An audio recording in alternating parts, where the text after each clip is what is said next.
Chapter 12. It is not expedient for me, doubtless, to glory. I will come to visions and revelations of the Lord. I knew a man in Christ above 14 years ago. Whether in the body I cannot tell, or whether out of the body I cannot tell, God knoweth. Such an one caught up to the third heaven. And I knew such a man, whether in the body or out of the body I cannot tell, God knoweth, how that he was caught up into paradise, and heard unspeakable words, which it is not lawful for a man to utter. Of such an one will I glory, yet of myself I will not glory, but in mine infirmities.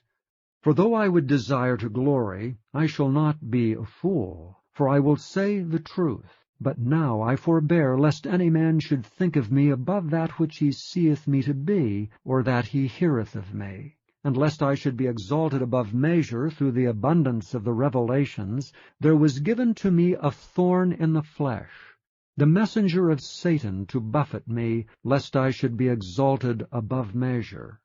For this thing I besought the Lord thrice, that it might depart from me. And he said unto me, My grace is sufficient for thee, for my strength is made perfect in weakness.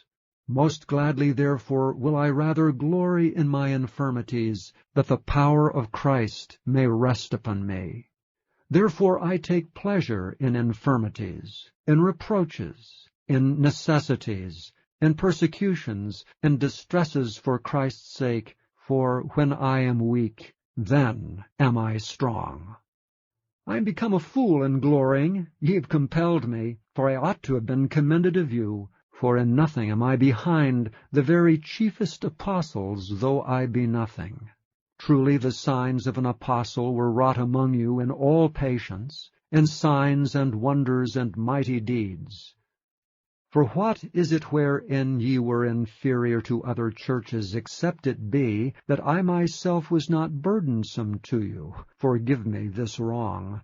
Behold, the third time I am ready to come to you, and I will not be burdensome to you, for I will seek not yours, but you. For the children ought not to lay up for the parents, but the parents for the children.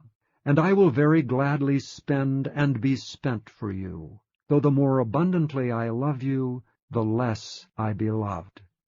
But be it so, I did not burden you. Nevertheless, being crafty, I caught you with guile. Did I make a gain of you by any of them whom I sent unto you? I desired Titus, and with him I sent a brother. Did Titus make a gain of you?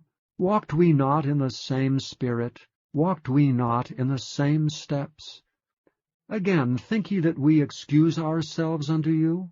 We speak before God in Christ, but we do all things, dearly beloved, for your edifying.